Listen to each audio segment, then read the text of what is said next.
Em nome do Pai, do Filho e do Espírito Santo. Amém. Vos pedimos, ó Deus, pela intercessão de São Pio V, no qual nós celebramos hoje a sua memória facultativa. Pedimos a intercessão para que nesse dia possamos ser repletos do Espírito Santo, para compreendermos a vossa palavra, que nós em breve escutaremos, e que essa palavra, Senhor, gere frutos de salvação, de vida eterna em nossas vidas. Que o nosso coração seja uma terra boa, o qual seja semeada a palavra de Deus, que nos leve para o céu. Maria, Mãe da Igreja, São José, meu anjo da guarda, intercedei por mim. Em nome do Pai, do Filho e do Espírito Santo. Amém. O evangelho desta quinta-feira é o Evangelho segundo São João, capítulo 13, versículos 16 a 20. Depois de lavar os pés dos discípulos, Jesus lhes disse: em verdade vos digo, o servo não está acima do seu senhor, e o mensageiro não é maior que aquele que o enviou. Se sabeis isto, e o puserdes em prática, sereis felizes. Eu não falo de vós todos. Eu conheço aqueles que escolhi, mas é preciso que se realize o que está na Escritura. Aquele que come meu pão levantou contra mim um calcanhar. Desde agora vos digo isto, antes de acontecer, a fim de que, quando acontecer, creais que eu sou. Em verdade vos digo, quem recebe aquele que eu enviar, me recebe a mim. E quem me recebe, recebe aquele que me enviou. Palavra da salvação, glória a vós, Senhor. Eu conheço aqueles que escolhi. Esse aqui é um dos maiores mistérios, creio eu, da Sagrada Escritura. Nosso Senhor Jesus, na sua onisciência divina, escolhe cada um dos seus discípulos, conhecendo as suas fraquezas, conhecendo as suas limitações, as suas debilidades, os seus pecados, conhecendo as suas qualidades, as suas virtudes. E chama cada um, de maneira individual, olhando nos olhos. Mas ele também chama Judas Iscariotes. Será que ele não sabia que ele o iria trair um dia? Foi novidade para Jesus que Judas fosse o traidor? Com certeza não. No exato momento que Jesus chama Judas para o segui-lo, ele sabe que um dia Judas iria traí-lo e entregá-lo nas mãos dos malfeitores para ser morto. Pois então, por que ele chama Judas? Porque Jesus, mesmo sabendo do seu fim, mesmo sabendo que ele o iria trair, Jesus queria dar todas as chances, todas as provas de amor, todos os meios possíveis para que Judas se convertesse e fosse inteiramente dele. A escolha de Judas mostra justamente esse aspecto mais impressionante de Deus, o seu amor infinito por nós. Deus também nos chama cada um de nós, sabendo dos nossos pecados.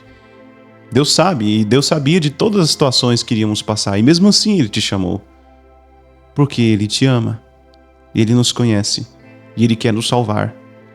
Então o fato de Deus saber de todas as coisas não impede que o curso do tempo e das nossas escolhas sigam o seu destino. Deus sabia que eu iria fechar esta Bíblia agora, nesse momento. Mas Ele saber que eu iria fechar a Bíblia não impediu e não interferiu em nada que eu fechasse ou abrisse. Muitas pessoas confundem a onisciência divina com um condicionamento da liberdade humana. Deus sabe de todas as coisas, mas somos nós, no fim de tudo, que escolhemos. É claro que a providência de Deus pode ajudar, pode inspirar, mas somos nós que escolhemos. E assim vemos na decisão de Judas de trair Jesus, que com certeza feriu o coração de Jesus. Ele sabia do que iria acontecer, mas não diminuiu a dor que nosso Senhor sentiu ao ser traído com um beijo de Judas. No final desse evangelho, nosso Senhor diz algo que toca muito a como nós entendemos as pessoas que têm diante de Deus o dom do sacerdócio, aqueles que receberam a ordenação presbiteral. Em verdade eu vos digo, quem recebe aquele que eu enviar, me recebe a mim. E a quem me recebe, recebe aquele que me enviou. O que Jesus está dizendo? Que quando escutamos os sacerdotes, mas não só os sacerdotes, leigos, pregadores, que estão cheios da palavra de Deus, quando recebemos um missionário, uma freira, quando escutamos e quando tratamos bem alguém que tem o dom da palavra, que é alguém que nos leva a Jesus, estamos recebendo o próprio Jesus. E quando recebemos Jesus, através dessas pessoas consagradas, dessas pessoas que têm uma missão evangelizadora, estamos recebendo o próprio Pai que está nos céus. Celebramos hoje também a memória de São Pio V, que pedimos hoje a intercessão no começo dessa oração. São Pio V foi um Papa do século XVI. Sim, naquele momento em que a Igreja passava uma grande crise por causa da revolução, da revolta protestante. O termo reforma é um tanto polêmico e evito de usá-lo, porque foi mais uma revolta do que uma reforma. Reforma mesmo foi o que a Igreja fez, com o Concílio de Trento, com o estabelecimento de várias decisões, com a decisão mais firme ainda de estabelecer a ordem no clero entre os sacerdotes, porque a Igreja passava por uma crise moral naquela época. São Pio V introduziu o ensinamento de São Tomás de Aquino na formação dos padres, estabeleceu que os bispos morassem em suas dioceses, estabeleceu que os religiosos ficassem na clausura, colocou de uma maneira mais simples de dizer, ele colocou cada macaco no seu galho. Os leigos vivam a sua vida matrimonial, a sua vida no mundo, sem ser do mundo. Os religiosos se entreguem a Deus na virgindade, na clausura. Os bispos e padres diocesanos fiquem nas suas paróquias, nas suas dioceses.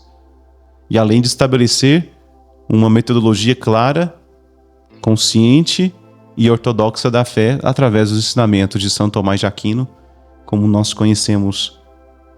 Queridos irmãos, recebemos esta graça de Deus, a graça de papas, de bispos e padres santos. E São Pio V é um grande exemplo para nós. Um grande exemplo de santidade, um grande exemplo de firmeza, porque com certeza ele teve que ter muitos embates para conseguir instaurar os ensinamentos e as reformas litúrgicas que o Concílio de Trento estabeleceu na Santa Igreja Católica. Que possamos também escutar os nossos sacerdotes, escutar a voz do Papa, porque quem recebe aquele que Deus envia, recebe o próprio Deus, que se identifica com essas pessoas. Mas também Deus se identifica com cada pessoa, mesmo não sendo sacerdote, que fala em nome de Deus, que fala a doutrina sagrada, que transmite a fé para as pessoas. Que Deus te abençoe em nome do Pai, do Filho e do Espírito Santo. Amém. São Pio V, rogai por nós.